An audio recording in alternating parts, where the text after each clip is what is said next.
Distinct pleasure to introduce your president this morning. Dr. Neumayer grew up in Lincoln, Nebraska. Her father was a general surgeon. She attended high school there. And as you can see in the upper right, she was an early celebrity here, showing off her athletic talents on the ancient tricycle. She, of course, was and still is an ardent Husker fan, although I'm sure there's some doubting moments. I do want to mention a bit about her father. Dr. Frank Neumayer was a legend himself. He was one of the old-fashioned general surgeons that did everything from ruptured aortic aneurysms to esophagectomies to AV fistulas. And in fact, astoundingly, he established and directed the first hemodialysis unit in Lincoln and ran it for about 15 years and had himself used the unit at age 89. Well, Leigh had a systematic preparation for academic leadership. She achieved a biomedical engineering degree from Colorado State, medical degree from Baylor, completed her general surgery residency at UCSF and the University of Arizona. She obtained a master's from Michigan Public Health, executive leadership from Drexel, and then finally an MBA from the University of Arizona. These efforts paid off as she has been highly successful in her academic surgical leadership.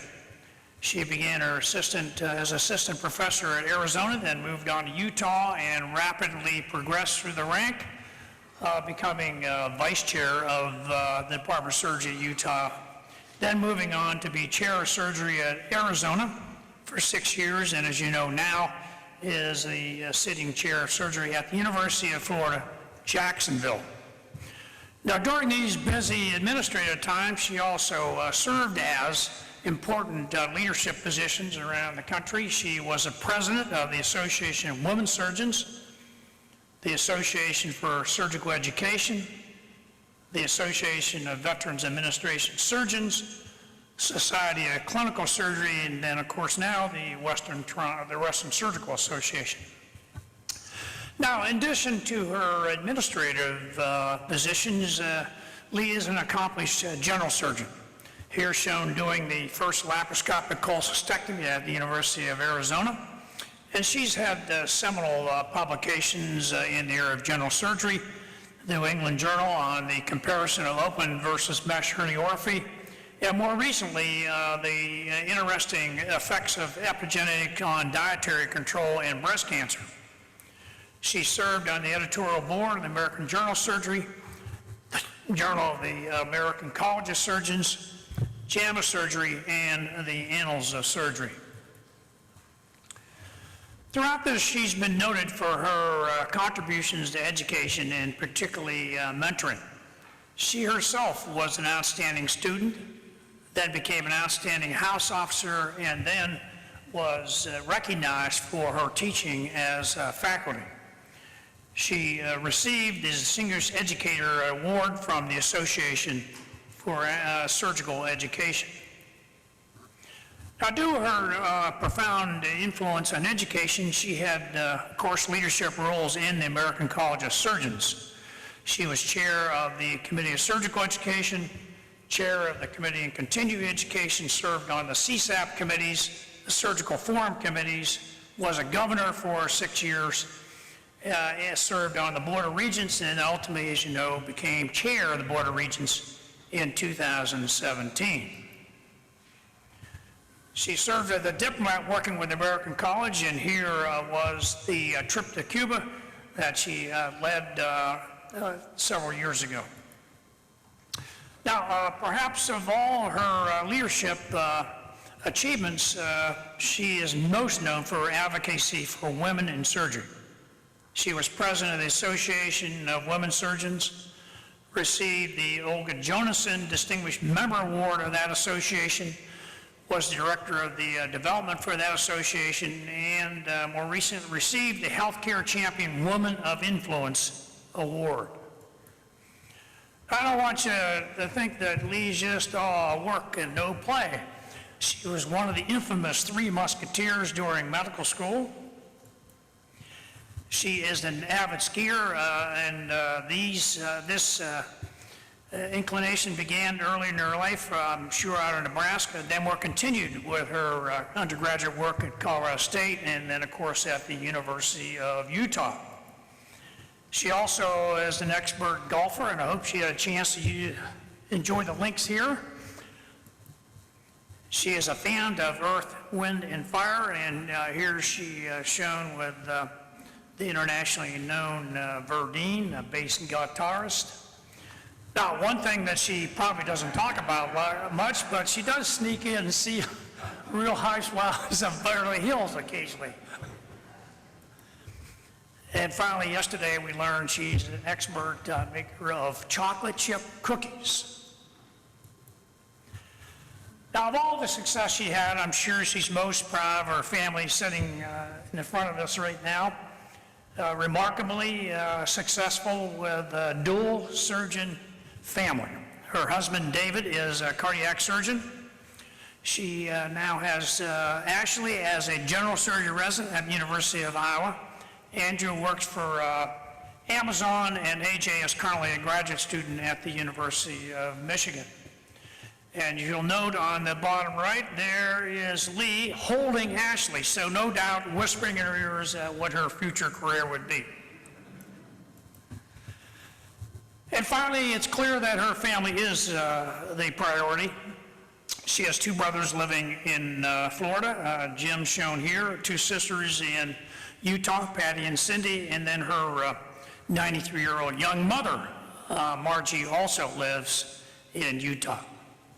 So with that brief introduction, I'd like to welcome your president, Dr. Leigh Neumayer, to the stage, and she will present Are We There Yet? Leigh.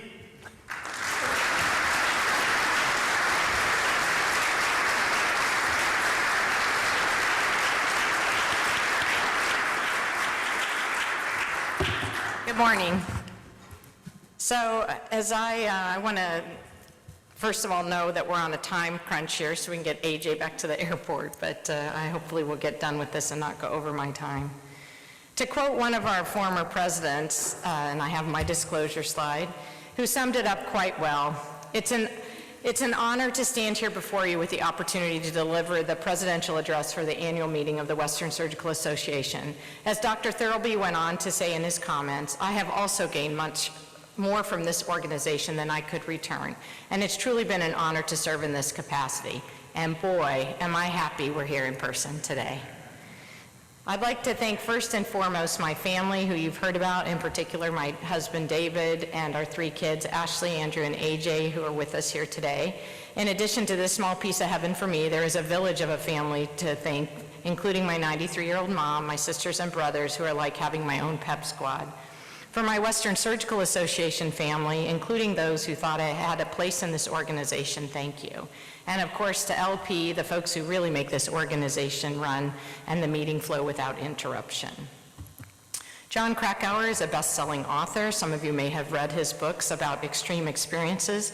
His book, Into Thin Air, was his description of his experience in the 1996 Mount Everest disaster. This was a bestseller that was also turned into a movie. I had the opportunity to hear him speak shortly after he wrote Under the Banner of Heaven, a story of a violent faith, which described fundamentalist religion. During his talk, he described that because Into Thin Air was such a success, he knew he had the opportunity to write about something that might not be as popular, a free book, if you will. As many of my predecessors, I've been thinking about this presentation for about a year. As I thought about different topics, I realized that this was my free paper, and that I could pick a subject that was important to me and important in the time. One of my favorite parts about the WSA meeting has been the presidential address, and I reviewed the last 15 years of those in preparation, mostly to see if there were themes. To this day, I do and quote things from some of these. In particular, I'd like to highlight again Dr. Thirlby. His talk was entitled, The Top 10 Reasons Why General Surgery is a Great Career. He then went on to do a David Letterman style list, starting with number 10. Number 3 is my most favorite to repeat. You will change patients' lives, and with this reason, Dr. Thirlby passed on a wonderful practice. On the advice of a colleague a few years ago, he said, I started saving thank you letters I received from patients. They're in a file in my office. Save these letters and reread them when you're down on your luck. It will remind you that you have a great career. As I reviewed all the past presidents for the last 15 years and their topics, which you can see here, but you'll have to read quick because I'm going fast, I really look for a couple of themes. And what I found out was that there were two themes. One, that people tended to speak about what they know. That's always the easiest, right? And also there were topics reflective of the times. So then as I thought about what we've gone through in the last year or so, I thought, well, I could talk about coronavirus. I could talk about Black Lives Matter and social justice. Or I could talk about the diversity in surgery, in particular the advancement of women in surgery. Thinking about that led me to my topic for today, which is the title. I entitled this talk, Are We There Yet? Because I think a lot of us, first of all, those of us with kids know the typical thing on the drive, are we there yet, are we there yet, are we there yet? But also I keep thinking, are we there yet? And I'll know we're there yet for progression of women in surgery when people stop coming up to me to tell me they match the full class of women in their general surgery class, because we matched all kinds of full classes of men for a long, long time. So I've experienced advancement, and as a woman in surgery, I've had this experience and worked on it for my entire career. So my goals today are to help us understand the progress we've made and what we still need to do. And my hope is that you leave this talk inspired to take action, as we all need to be consciously intentional in order to continue to move the needle. Sixth grade was the first time that somebody told me that boys were smarter than girls. I immediately dismissed this comment because my experience was entirely the opposite. The smartest kids in my class were the girls, save one boy named James May. I still remember that from sixth grade. With the evidence I had, I could dismiss this comment out of hand. When I went on to junior high school, though, there were some other clues that the world might not have the same perspective as I did.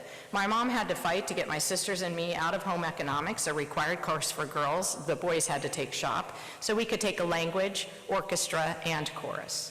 After junior high, though, things settled down a bit, and I was able to take as many math and science classes as I wanted through high school. Going off to college, as you heard, I majored in engineering, where the proportion of women was usually less than 10%. So when I got to medical school and 30% of my class was women, I thought, wow, this is a lot.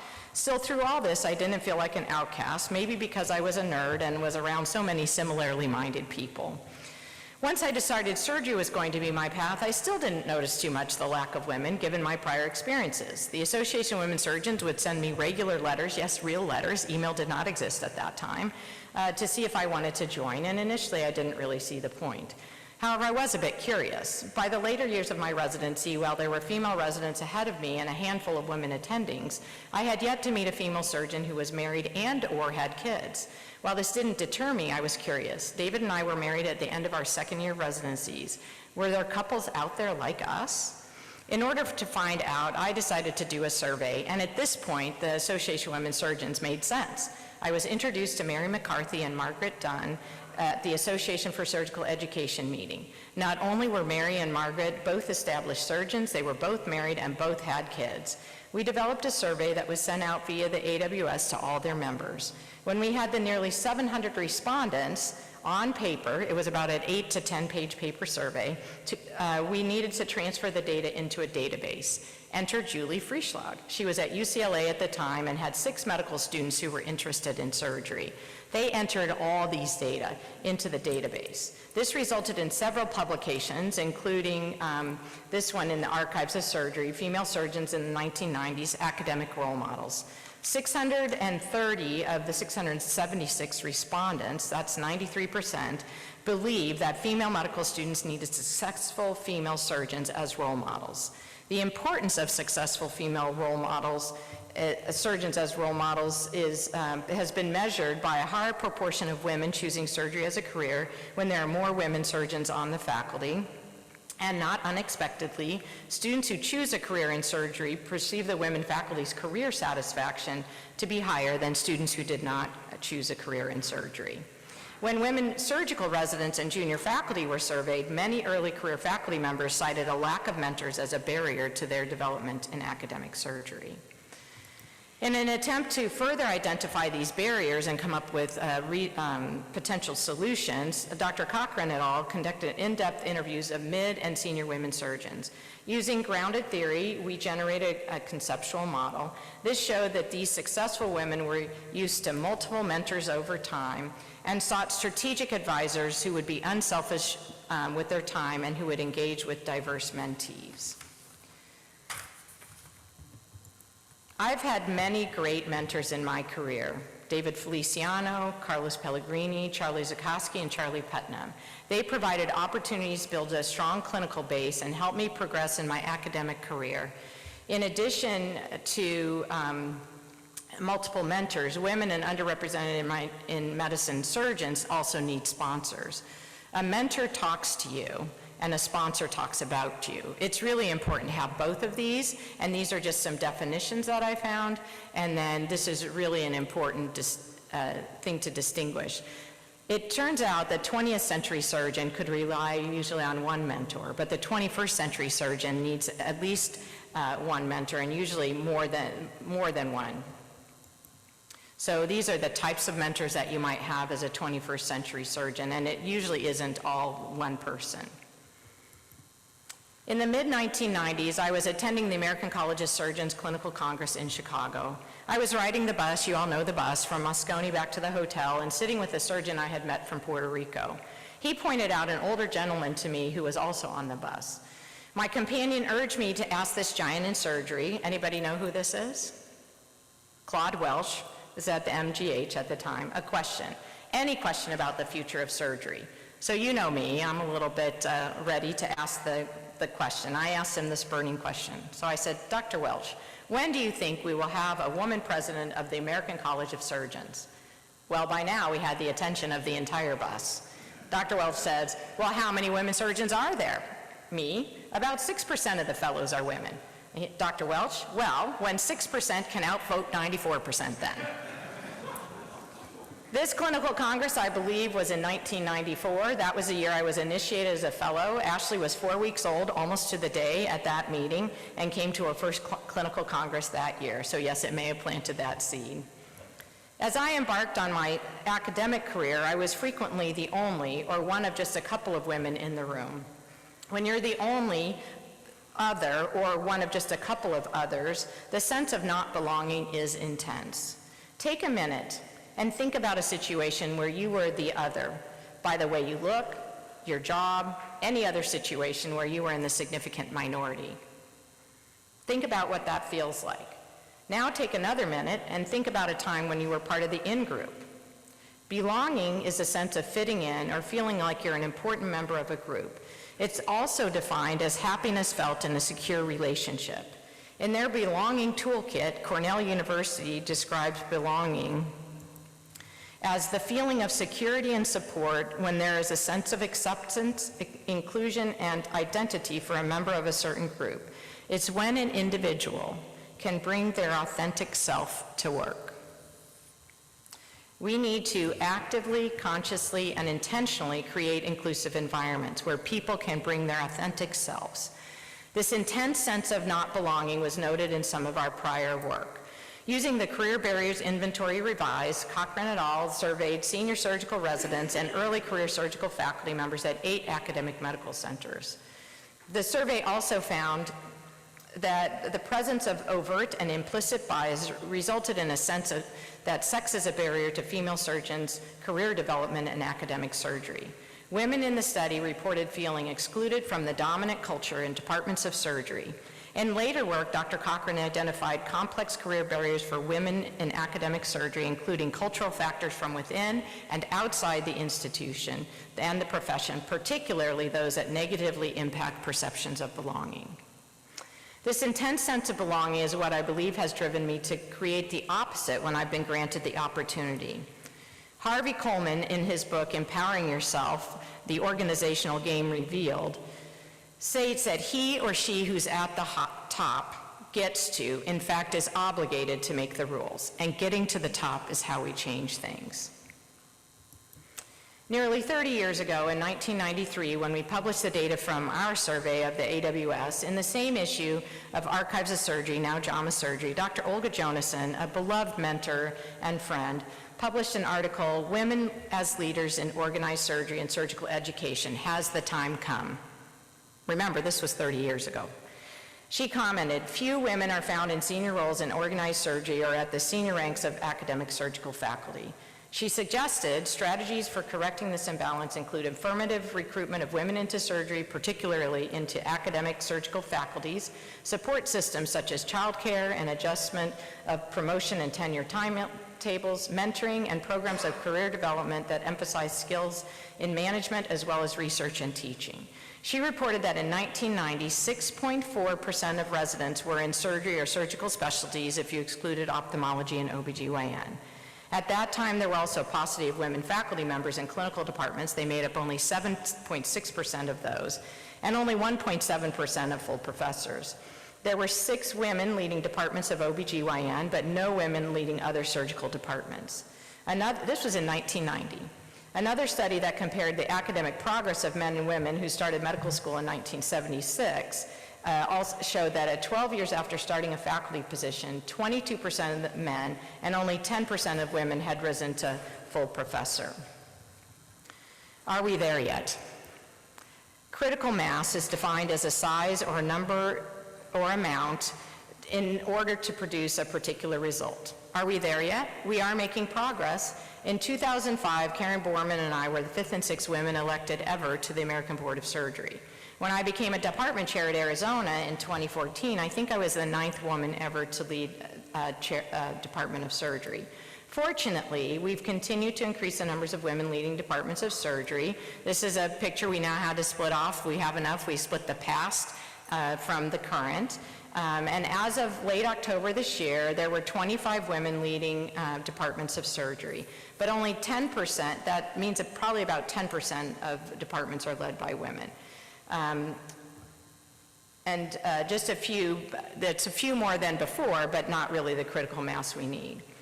As Dr. Jonassen and others have noted, we have a very leaky pipeline. In a recent talk on the topic of diversity, equity, and inclusion for the ACS resident program, Dr. Andre Campbell pointed out that the leaky pipeline starts in grade school.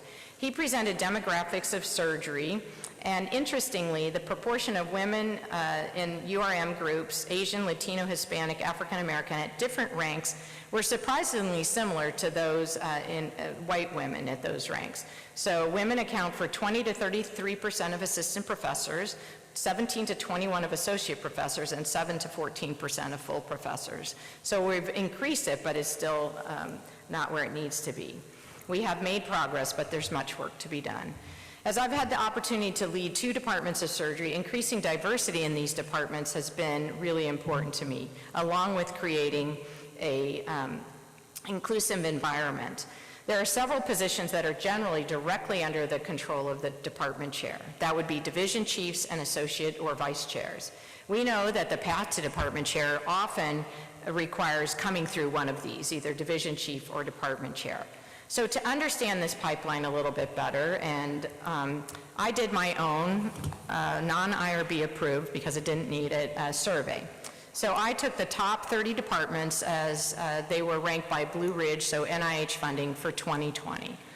I personally, because I was doing the survey, defined an underrepresented minority as African American or Hispanic or Latina. I want to thank the 29 department chairs who responded, only one didn't, and for adding their commentary such as, oh, it's way better now than when I got here, I'm working on it, and can we report Asians?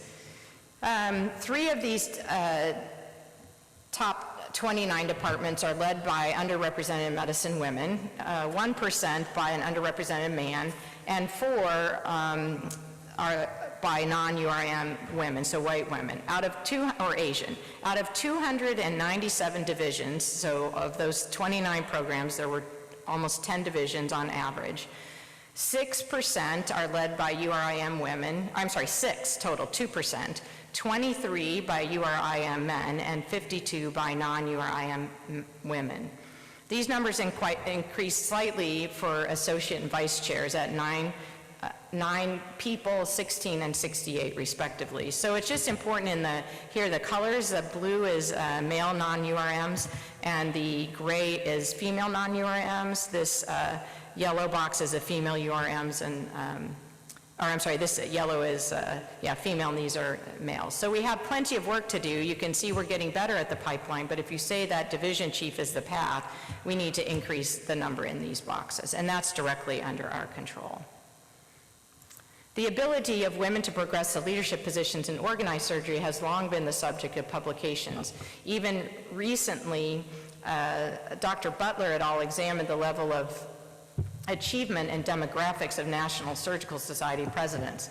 They concluded, I don't know how many of you saw this article, I highly recommend it, the ACS and ASA presidents, CVs displayed unsurpassed scholastic achievement, and although not equivalent, both AWS and SBAS presidents had comparable attainment.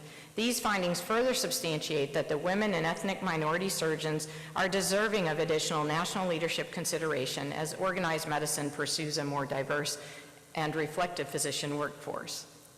As I was looking up this article, and actually in the same paper or in the same issue of Annals of Surgery, there's a paper about East did a similar survey of their leadership and their members, but there was an accompanying editorial at the time written by 2 giants in surgery, and they commented on this work. The pathway to promotion, chair, or societal presidential appointment is built on the metrics of academic success. It is a merit-based process.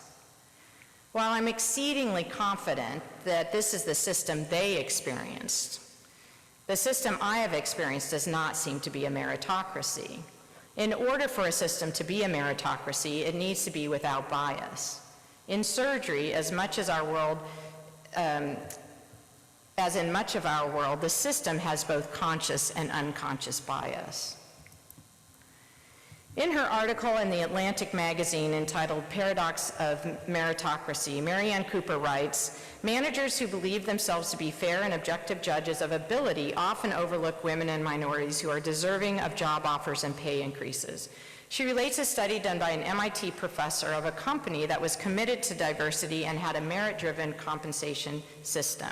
This meritocracy resulted in women, minorities, and non-US born employees to realize smaller increases when compared to white men, despite all other parts being equal.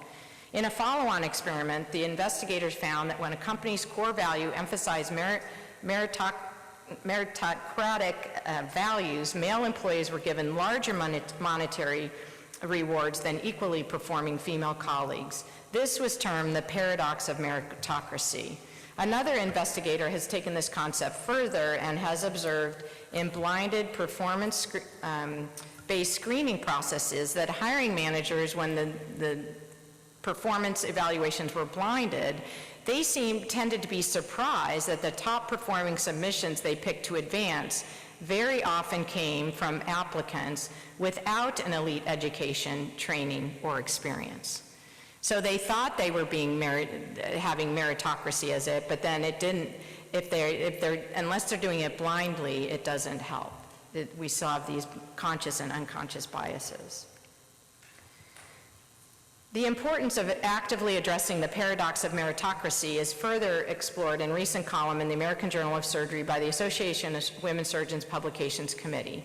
In their article, entitled "It Begins with the Search Committee, Promoting Faculty Diversity at the Source," the authors point out a particular gap in providing culturally competent care is the lack of diversity and cultural awareness within the hospital staff and systems serving them.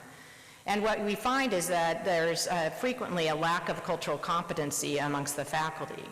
They warn that search committees frequently include the expert individuals who work closely together. This could lead to homosocial reproduction, which is defined as a practice in which one's subconscious preferences leads to recruitment of individuals that resemble and are familiar to oneself.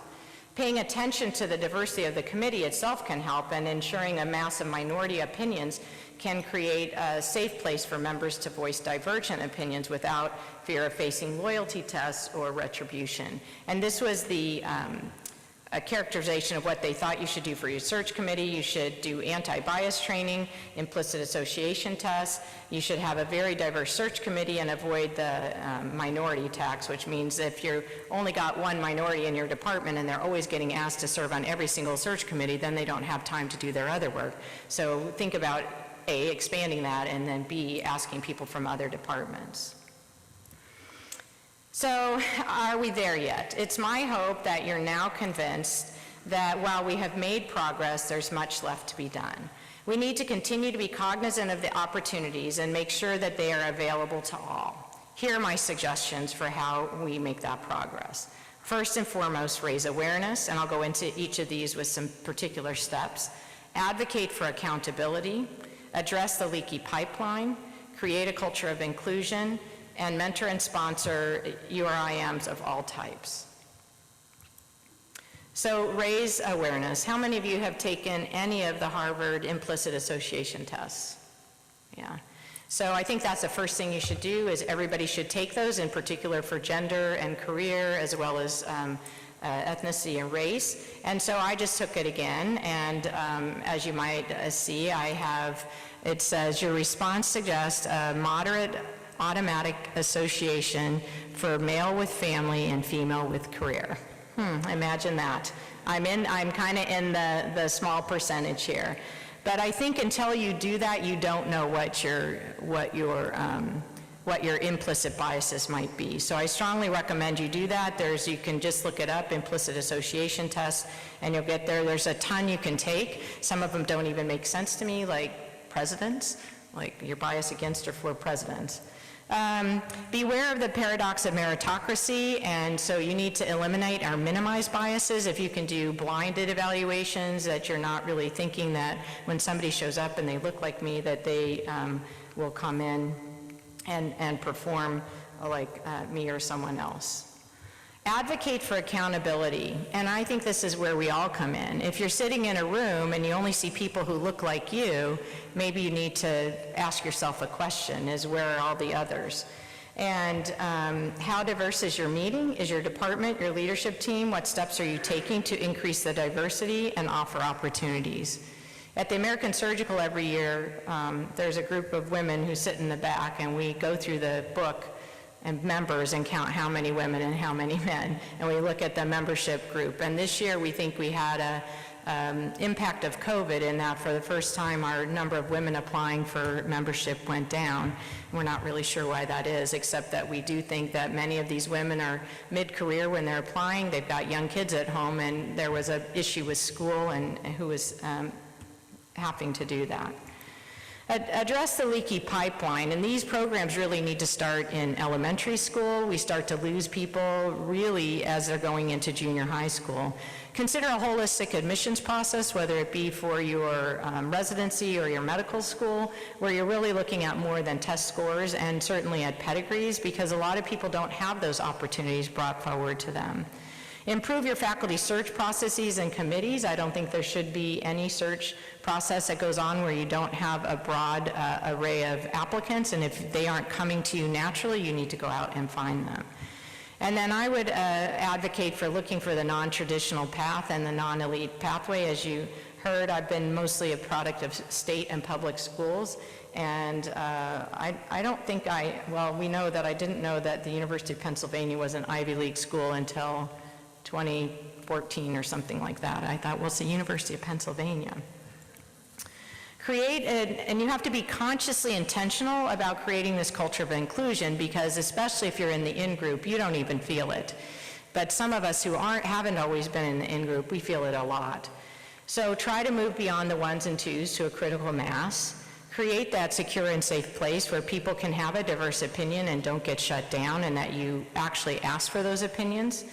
And you need to, frankly, immediately address any behavior issues that are happening, whether they're your own because you misspoke, or that you didn't understand that what you were saying and the impact it was having, or whether it's one of your faculty members, whether you're the leader or not. But certainly if you're the leader, you need to address those right away. And then be a conscious and intentional role model and mentor. And we heard about that. We were talking about that at breakfast this morning. It doesn't matter what you look like. You can mentor other people, but it is important that you are consciously looking for people who don't look exactly like you. And then, let's go back one. Previous. So lastly, we want to consciously and intentionally mentor and sponsor women in URIMs. So I say look for the non-usual suspects. If you can't find them, you're going to need to grow them. And then I think we can do things like we've already done in the WSA, which is have an open call for nomination so people can self-nominate, and so we get a broader representation rather than all being done in back rooms with mirrors and smoke.